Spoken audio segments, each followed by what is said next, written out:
لیکن آج اولاد میں وہ حیا باقی نہیں رہی۔ آپ کو معلوم ہونا چاہیے کہ اللہ تعالیٰ نے دنیا کو حساب اور کتاب کی جگہ نہیں بنایا ہے، دنیا جزا اور سزا کی جگہ نہیں ہے۔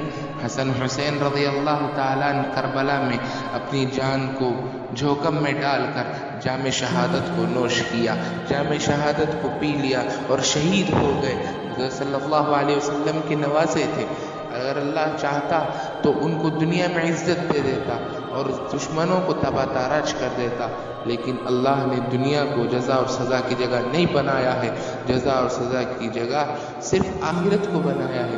لیکن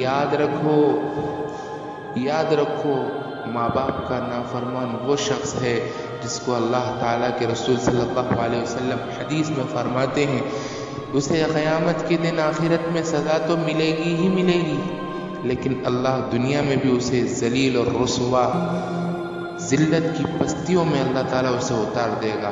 آج ہمارا حال یہ ہو چکا ہے کہ ہم اپنی بیویوں کو عزت دیتے ہیں، ماں کو ذلیل کرتے ہیں، اپنے دوستوں سے ملتے ہیں انہیں گلے لگاتے ہیں اور باپ کو دھکے دے دیا کرتے ہیں۔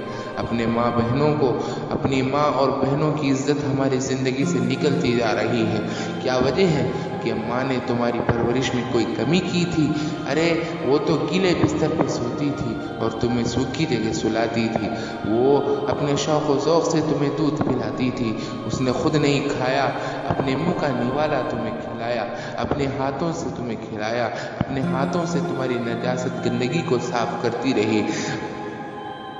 کوئی ماں اپنی اولاد سے نفرت نہیں کرتی، اس کی عادتوں سے نفرت کرتی ہے۔ آج ہمیں کوئی صحیح بھی بات کہتا ہے تو ہمیں نفرت لگتی ہے، ہمیں برا لگتا ہے۔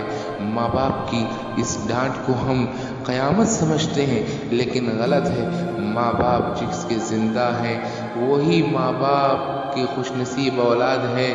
اولاد تو خوش نصیب وہ ہے جو غلطی کرنے پر اس کے ماں باپ اسے ڈانٹے، اسے ٹوکے، اسے منع کرے۔